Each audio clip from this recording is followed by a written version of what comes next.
De l'Évangile selon saint Jean, au chapitre 3, les versets 22 à 30. Après cela, Jésus se rendit en Judée, ainsi que ses disciples. Il y séjourna avec eux, et il baptisait. Jean, quant à lui, baptisait à Aïnon, près de Salim, où l'eau était abondante. On venait là pour se faire baptiser. En effet, Jean n'avait pas encore été mis en prison.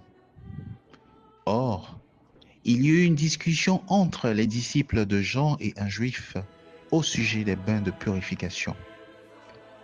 Ils allèrent trouver Jean et lui dirent : « Rabbi, celui qui était avec toi de l'autre côté du Jourdain, celui à qui tu as rendu témoignage, le voilà qui baptise, et tous vont à lui. » Jean répondit : « Un homme ne peut rien s'attribuer, sinon ce qui lui est donné du ciel.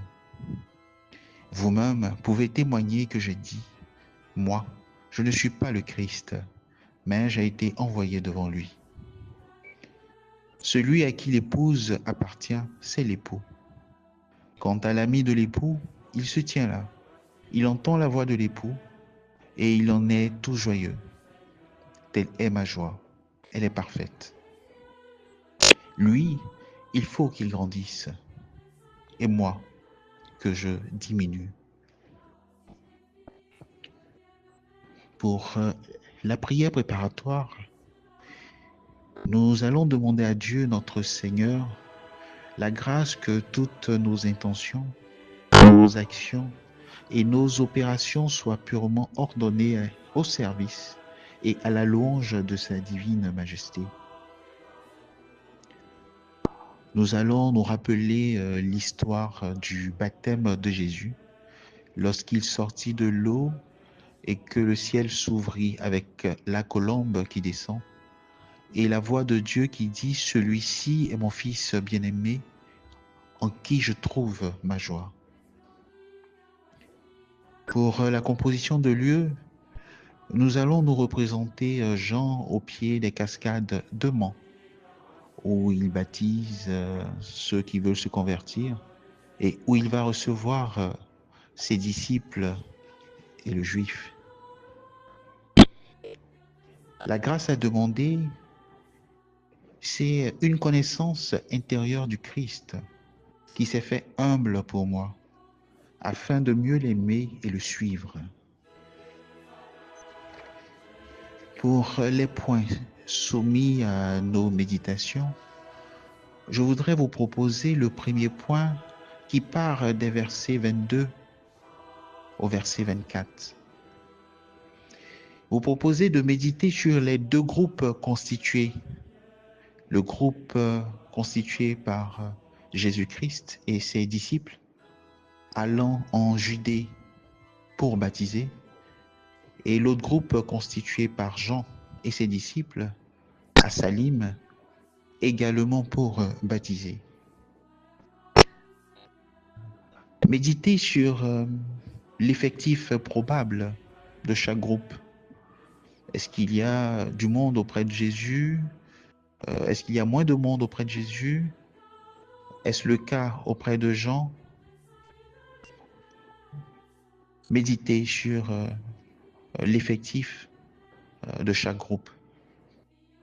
Méditez sur l'effectif de chaque groupe parce que vous allez maintenant méditer sur comment Les disciples ont vécu le baptême de Jésus.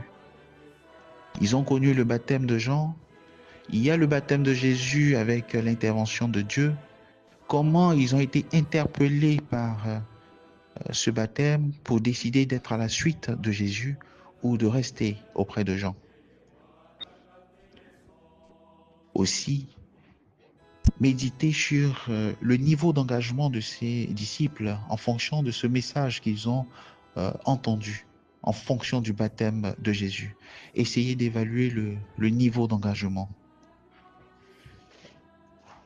Pour le point 2, allant du verset 25 au verset 26, je nous propose de méditer sur les disciples de Jean. Les disciples de Jean, à travers leur expérience acquise au fil du temps dans le service du baptême. Ils ont baptisé de nombreuses personnes venant de toutes parts, considérer l'expérience acquise au fil du temps. Également, la renommée grandissante de ce groupe, ses disciples et Jean, cette référence dans la région. Pour celui qui veut se convertir, il est invité à rejoindre le groupe de Jean et ses disciples pour le baptême de conversion. Et enfin, l'exclusivité du baptême de ce groupe. La garantie que le baptême authentique se fait dans le groupe de Jean et ses disciples. Pour le point 3, je voudrais que nous méditons sur l'offrande de Jean. L'offrande de Jean à travers l'envoi. Il a été envoyé, aplanir le chemin du Seigneur. Donc, cette offrande est humaine. Toute son humanité est offerte aux hommes. Ensuite, Jean va rencontrer le Christ. Donc, Jean s'offre au Christ. Il reçoit également le Christ. Et enfin, Jean qui, après avoir rencontré le Christ, va s'offrir aux hommes, mais de manière divine, pour faire ressortir le détachement. Pour notre colloque à Jésus, c'est lui dire merci pour notre sacrement de baptême. C'est lui confier nos résistances, à nous offrir tout entier à lui et aux autres. C'est également lui confier notre profonde disposition à demeurer en lui, pour être une offrande agréable pour notre prochain. Et enfin, terminer par la prière de notre Père.